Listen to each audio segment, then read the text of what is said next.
Dietas que estão te enganando. Sou o Dr. Michel Castilho, sou cirurgião, pós em nutrologia, especialista em emagrecimento. Há 20 anos trabalhando tanto com processo cirúrgico, medicamentoso e endoscópico para o emagrecimento. E eu queria falar um pouquinho sobre as dietas que a gente conhece, que a gente ouve falar. Então vamos falar primeiro de 3, vamos colocar assim, fizeram um desserviço para a nossa população. A famosa dieta da lua, a dieta da sopa e as dietas dos shakes. Então, a primeira, a dieta da lua, é uma dieta que era baseada em teorias sobre fases da lua que propiciavam melhor o emagrecimento.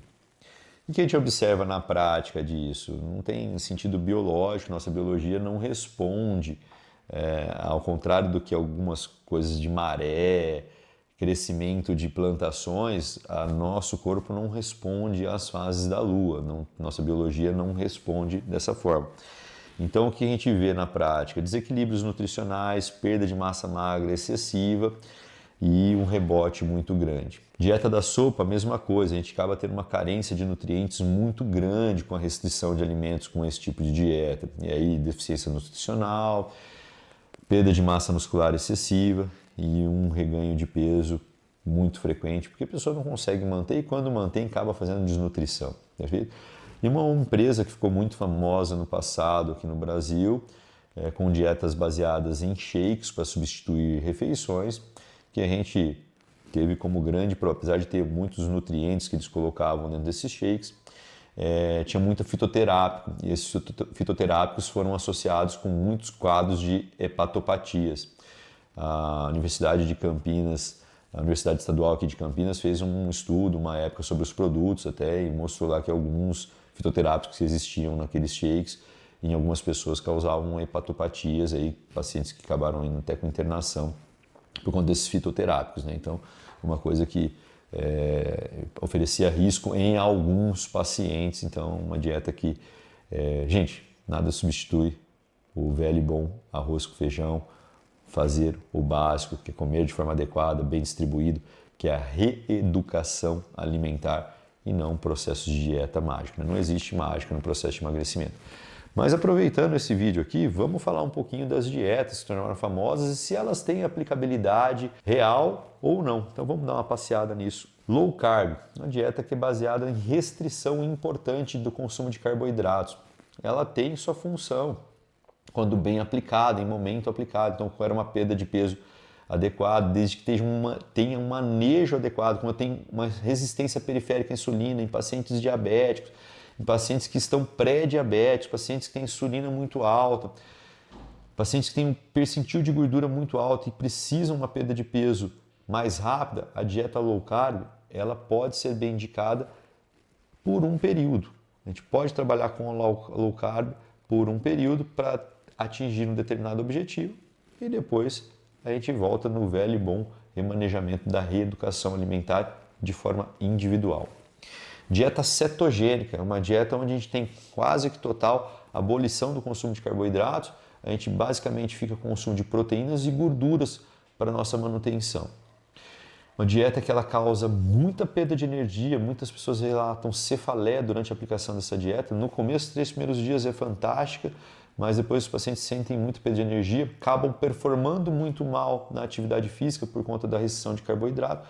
Mas uma dieta que pode ser pontualmente, em curtos períodos, aplicados em pacientes que estão com a insulina muito alta, uma resistência periférica à insulina muito alta, e aí ele pode servir como estratégia do empurrão para baixar esse processo, equilibrar o processo metabólico e ajudar depois no processo de emagrecimento, já com uma dieta encaixada nos padrões de reeducação alimentar, com todos os nutrientes, com todos os macronutrientes bem elencados na dieta, mas ela pode ser usada como ferramenta nessa situação. O jejum intermitente.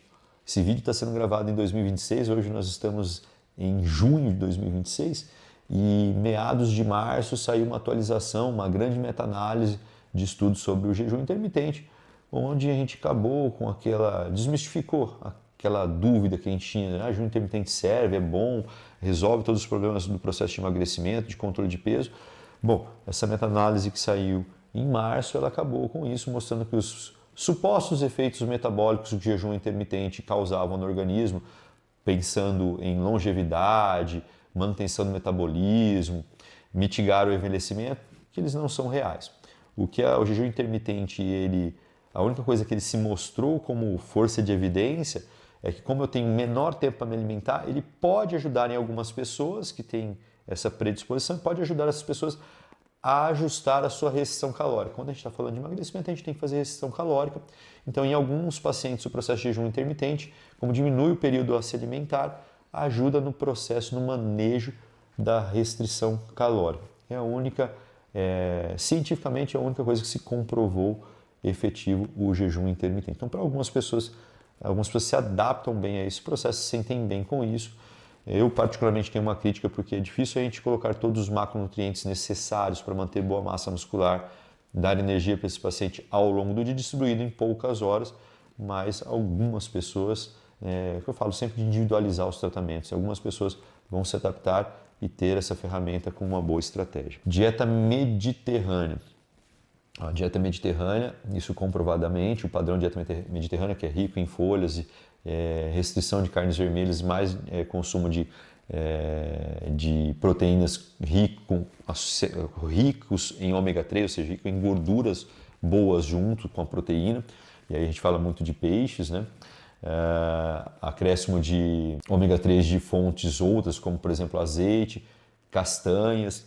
A dieta mediterrânea ela se mostrou como uma dieta da longevidade, né? Onde a gente tem a aplicação da dieta mediterrânea, a gente tem maiores índices de longevidade e de menor eventos cardiovasculares ao longo da vida em populações que aderem à dieta mediterrânea. É a dieta que a gente mais utiliza também para correção de distúrbios intestinais. Então, quando eu tenho grandes desbioses, grandes alterações metabólicas relacionadas com o intestino, a dieta mediterrânea é a dieta base para a gente equilibrar esses processos. Tá? No processo de emagrecimento, que a gente tem que tomar muito cuidado, que a dieta mediterrânea é uma dieta que é rica em gorduras, boas gorduras, mas com uma contagem calórica alta. Então a gente tem que pôr isso muito na balança de equilibrar o consumo dessas gorduras associadas na dieta mediterrânea. Dieta paleolítica, vocês já ouviram falar? A dieta paleolítica ela remonta a gente buscar mais o que era consumido lá atrás. Então a gente não trabalhar com industrializados, com tudo que foi embalado, e trabalhar com o que a gente descasca, o que a gente consegue diretamente na natureza, quando a gente era caçador ou coletor. O princípio, salvo algumas particularidades, mas é um princípio bom porque a gente foge dos processados, dos industrializados, o que é bom, mas a gente tem que tomar cuidado porque a questão de acesso, né? Tudo que é extremo não é bom. E a gente tem muita coisa hoje de industrializados que são facilitadores. Então a gente tem que pensar na questão da dieta também, na aderência ao processo da dieta.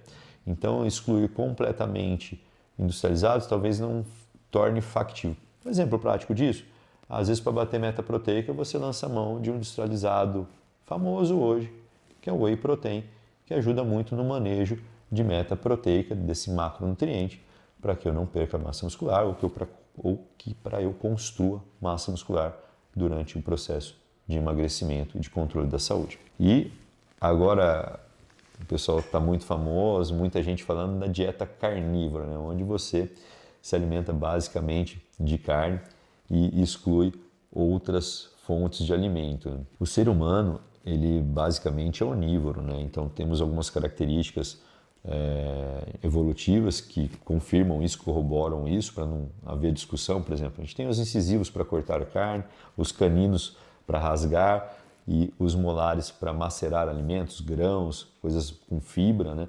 Então o nosso trato digestório ele é complexo a ponto até de quebrar algumas fibras, quebrar alguns carboidratos. Nós temos composição de microbiota que produzem enzimas que nos ajudam na digestão. Então, um sistema digestório muito complexo e que faz com que a gente consuma tanto alimentos de origem vegetal quanto animal. Nossa biologia é feliz. Quando a gente exclui alguns desses nutrientes ou dessas fontes de nutrientes, a gente vai pagar um preço por isso, né? Então, a dieta carnívora ela também vai nos limitar com algumas deficiências nutricionais e é óbvio que isso vai cobrar um preço.